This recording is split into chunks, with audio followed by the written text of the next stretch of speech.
प्रत्येक मंदिर से गुरुकुलम तैयार किए जाएं। आपने जो अपेक्षाएं व्यक्त की है, गुरुकुलम में रामायण गीता भागवत ये पढ़ाई जाए। उन्हीं अपेक्षाओं के अनुरूप ये सरकार काम करेगी। देश के ऐसे पहले प्रधानमंत्री जिन्हें हम योगी कह सकते हैं, एनी हाउ अपनी संस्कृति को बचा के रखा, आगे बढ़ाया। जिस समय देश आजाद हुआ, यहाँ कानून बना के भारत में जो भी प्रसिद्ध मंदिर हैं वो सरकार के अंडर होंगे, सरकार के अंडर ही रहें। लेकिन क्योंकि वो धन हिंदुओं का है, वो धन सनातनियों का है, तो जिस जगह पर उस धन का प्रयोग हो वो प्रत्येक मंदिर से गुरुकुलम तैयार किए जाएं और वो गुरुकुलम में रामायण गीता भागवत ये पढ़ाई जाए, जिससे हमारे बच्चे महामेवादी बन सकें, योग्य बन सकें।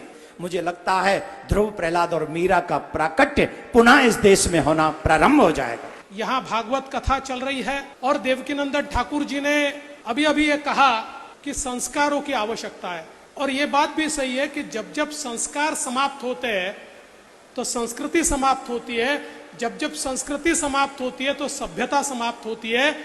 हमारी सभ्यता आज तक जीवित इसलिए है कि हमारे संतों ने न संस्कारों को समाप्त होने दिया, न संस्कृति को समाप्त होने दिया। लेकिन भागवत को समझना क्यों जरूरी है?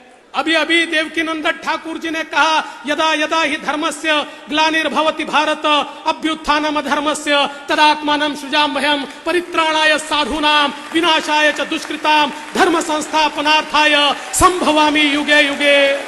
हम लोगों को ये लगा कि कृष्ण जी ने कहा है जब जब धर्म पे ग्लानि आएगी, जब जब ऐसी परिस्थिति होगी तो मैं जन्म लूंगा।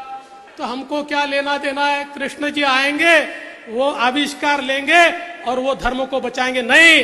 इसलिए समझने की आवश्यकता है कि देवकीनंदन ठाकुर जी भागवत के माध्यम से बता रहे हैं कि जब ऐसी परिस्थिति आती है, अपने मन के कृष्ण को जीवित करते हुए धर्म की ग्लानि को हमें समाप्त करना होगा। और मैं इसीलिए आश्वस्त करना चाहता हूं इस संत पीठ को, आपने जो अपेक्षाएं व्यक्त की है, निश्चित रूप से उन्हीं अपेक्षाओं के अनुरूप ये सरकार काम करेगी।